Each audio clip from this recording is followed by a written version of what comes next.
Degree প্রথম বর্ষের প্রিয় শিক্ষার্থীবৃন্দ, আসসালামু আলাইকুম। আশা করি সবাই ভালো আছেন।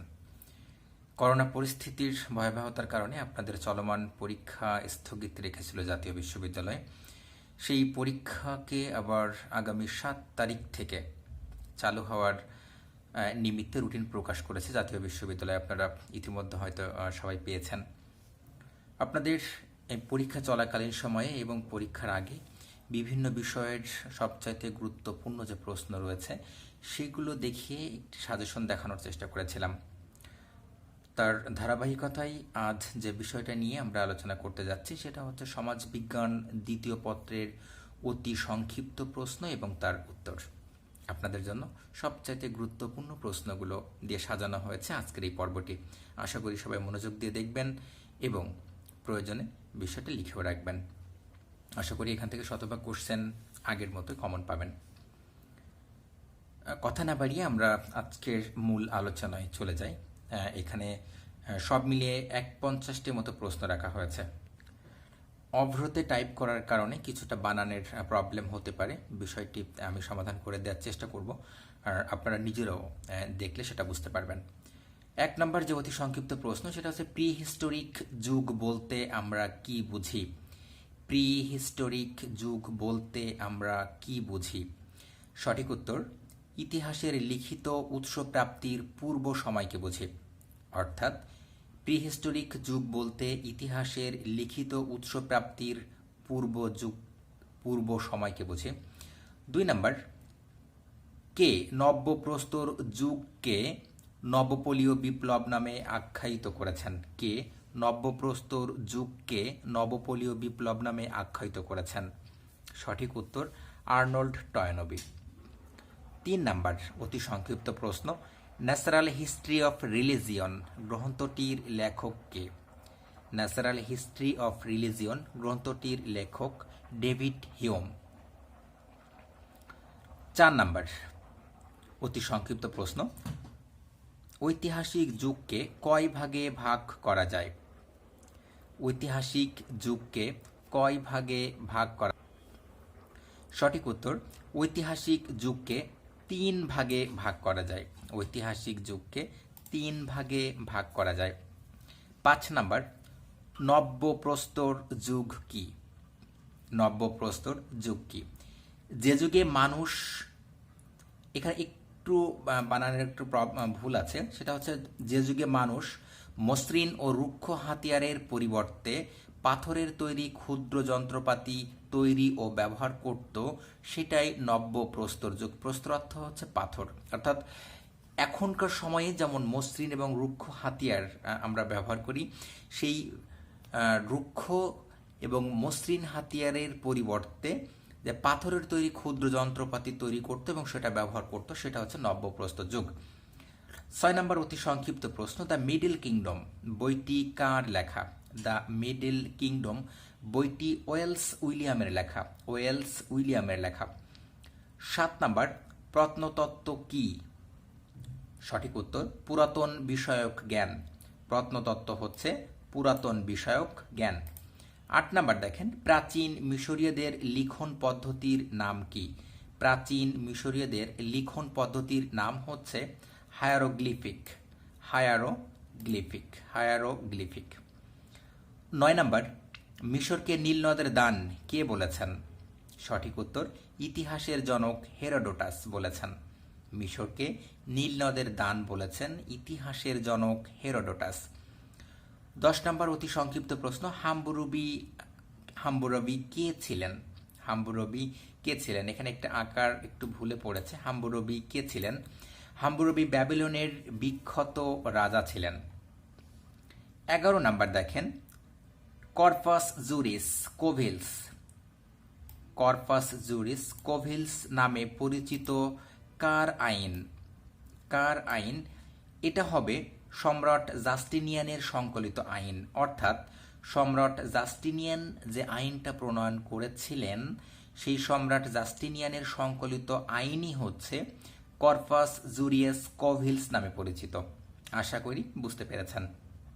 12 নম্বর অতি সংক্ষিপ্ত প্রশ্ন, গ্রিক সভ্যতার অপর নাম কি? গ্রিক সভ্যতার অপর নাম কি? গ্রিক সভ্যতার অপর নাম হচ্ছে হেলেনীয় সভ্যতা। হেলেনীয় সভ্যতা, গ্রিক সভ্যতার অপর নাম হেলেনীয় সভ্যতা।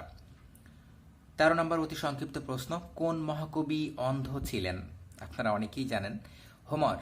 হোমার একজন অন্ধ কবি ছিলেন। হোমার, ইলিয়ড হোমার আর নাম শুনেছেন, যে হোমার, এই হোমার অন্ধ ছিলেন।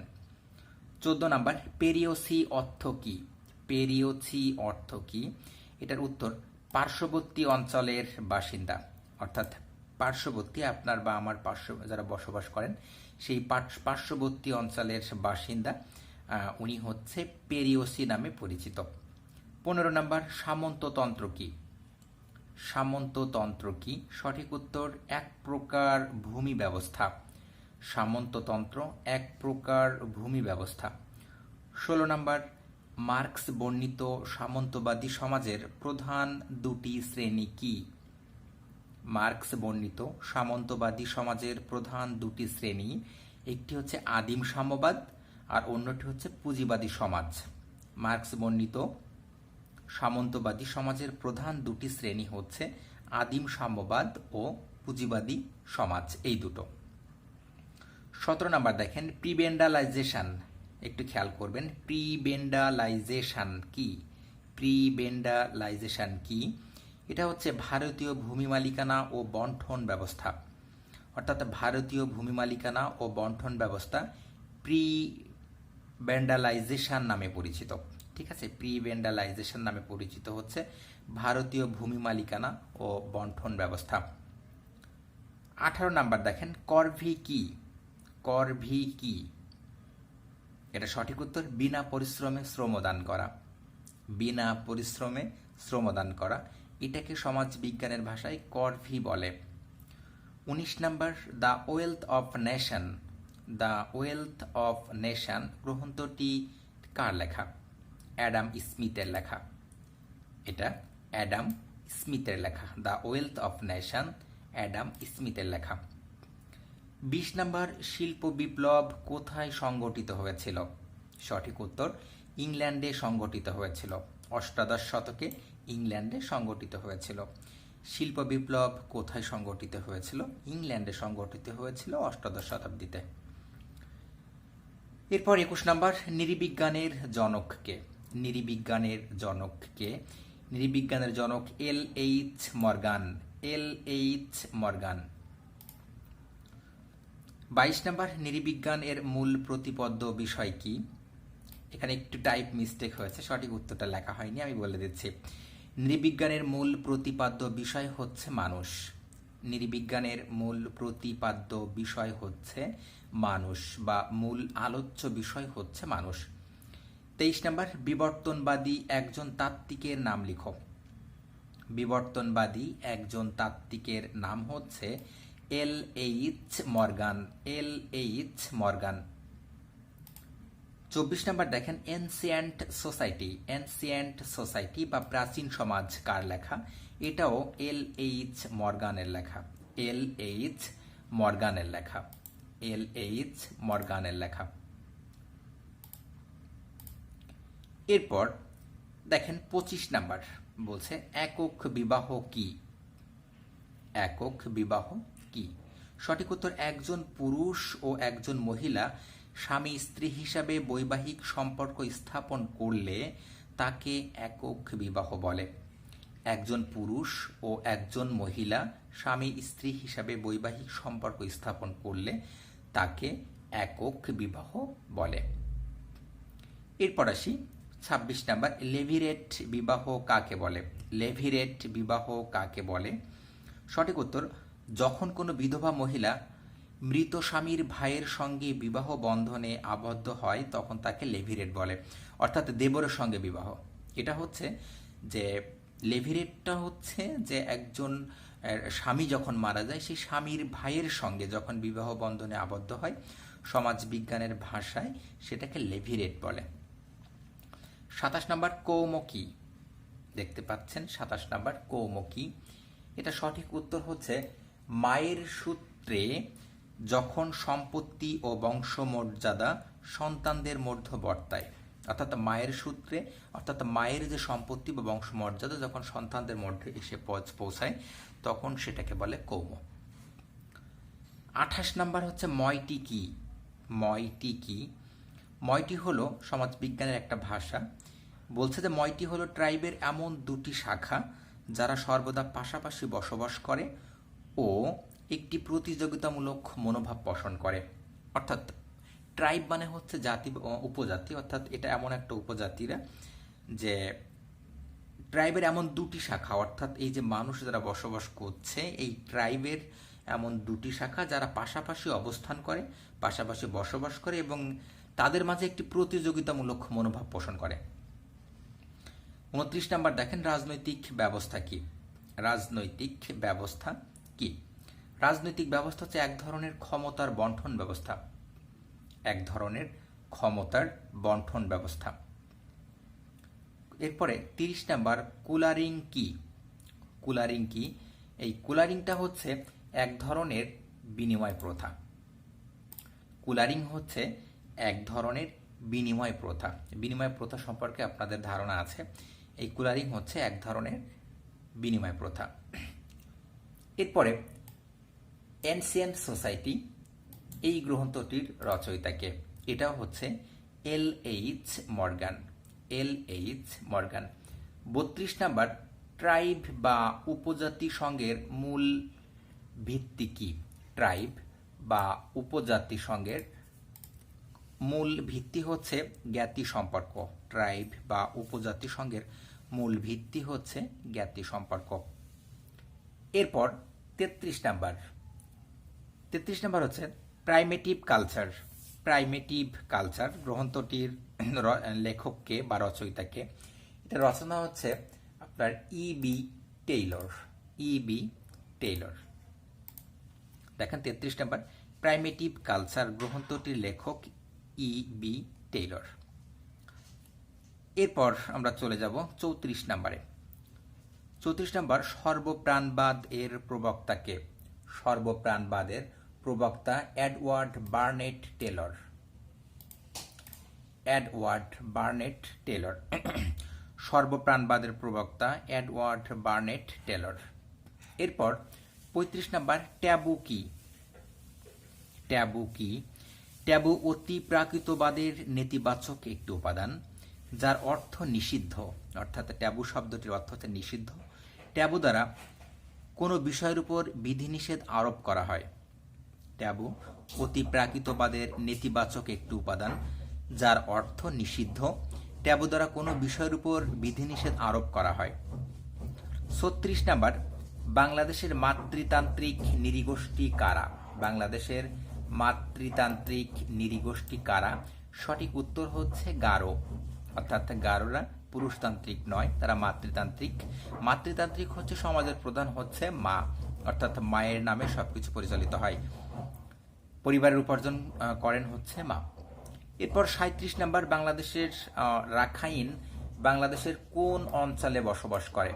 রাখাইন বাংলাদেশের কোন অঞ্চলে বসবাস করে?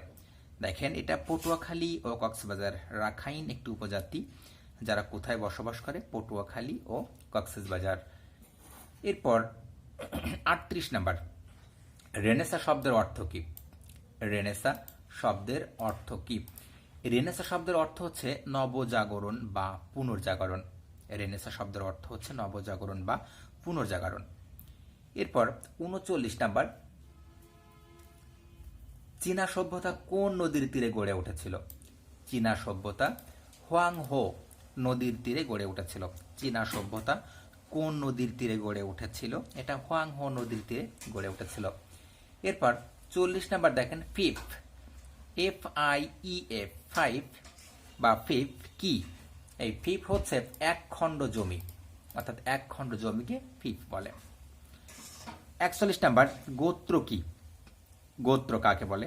দেখেন গোত্র হচ্ছে রক্তের সম্পর্কের ভিত্তিতে গঠিত আদিম সামাজিক সংগঠনের নাম হচ্ছে গোত্র। অর্থাৎ রক্তের সম্পর্কের ভিত্তিতে গঠিত আদিম সামাজিক সংগঠনের নাম হচ্ছে গোত্র।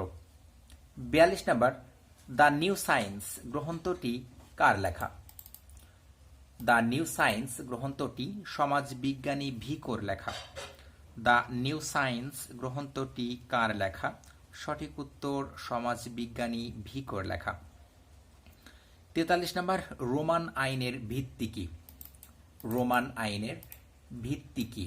রোমান আইনের ভিত্তি হচ্ছে প্রচলিত প্রথা, যুক্তি ও মৌখিক আইন। 43 নম্বর, রোমান আইনের ভিত্তি কি?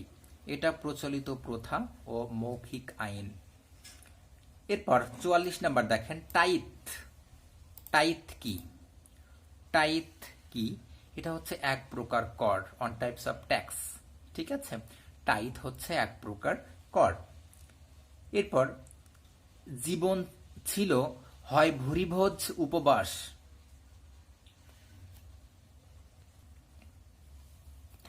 এখানে একটু টাইপিং মিস্টেক আছে আমার, সরি। সেটা হচ্ছে জীবন ছিল হয় ভুরিভোজ না হয় উপবাস। এখানে একটা না হয় হবে, না হয় উপবাস, একটু সংশোধন করে নেবেন। জীবন ছিল হয় ভুরিভোজ না হয় উপবাস। উক্তিটি কার? এই উক্তিটা হচ্ছে মিনু মাসানি। উক্তিটি মিনু মাসানির। ঠিক করে নেবেন, জীবন ছিল হয় ভুরিভোজ না হয় উপবাস। উক্তিটি মিনু মাসানির। 46 নম্বর, ঐতিহাসিক যুগকে কয় ভাগে ভাগ করা যায়? ঐতিহাসিক যুগকে 3 ভাগে ভাগ করা যায়। ঐতিহাসিক যুগকে কয় ভাগে ভাগ করা যায়? ঐতিহাসিক যুগকে 3 ভাগে ভাগ করা যায়। 47 নম্বরটা আবার এসেছে, প্রত্নতত্ত্ব কি? প্রত্নতত্ত্ব হচ্ছে পুরাতন বিষয়ক জ্ঞান। 48 নম্বর, নৃবিজ্ঞানের প্রধান শাখা কয়টি? নৃবিজ্ঞানের প্রধান শাখা কয়টি? সঠিক উত্তর 2টি। নৃবিজ্ঞানের প্রধান শাখা 2টি। 49 নম্বর, রোমান সমাজে প্লেবিয়ান শ্রেণীভুক্ত কারা? রোমান সমাজে একটা শ্রেণী ছিল যাদেরকে বলা হতো প্লেবিয়ান। এই রোমান সমাজে প্লেবিয়ান শ্রেণীভুক্ত কারা? তারা হচ্ছে ক্ষুদ্র কৃষক, কারিগর, বণিক। এরা অর্থাৎ ক্ষুদ্র কৃষক, কারিগর এবং বণিক, ইনাদেরকে প্লেবিয়ান বলে আখ্যায়িত করা হতো। 50 নম্বর দেখেন, 50 নম্বর, মহাপ্রাণবাদ তত্ত্বের প্রবক্তাকে? মহাপ্রাণবাদ তত্ত্বের প্রবক্তা হচ্ছে ইবি টেইলর। ইবি টেইলর। এরপর 50 নাম্বার এবং সর্বশেষ, সামাজিক ইতিহাস হচ্ছে কোনো জাতির বা সমাজের রাজনীতি বিবর্জিত ইতিহাস। সামাজিক ইতিহাস হচ্ছে কোনো জাতির বা সমাজের রাজনীতি বিবর্জিত ইতিহাস। উক্তিটি কার? এই উক্তিটি হচ্ছে টেভিলিয়ানের। উক্তিটি টেভিলিয়ান।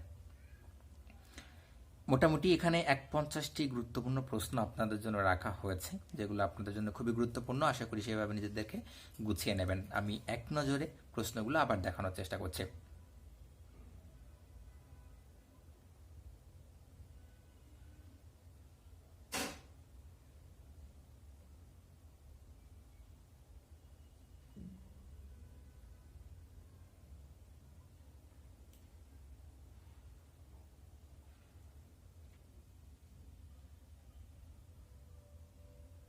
বুঝতে সমস্যা হলে এখানে কমেন্টস করে জানাতে পারবেন।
এনসেন্ট সোসাইটি, এটা L.H. মর্গানের লেখা।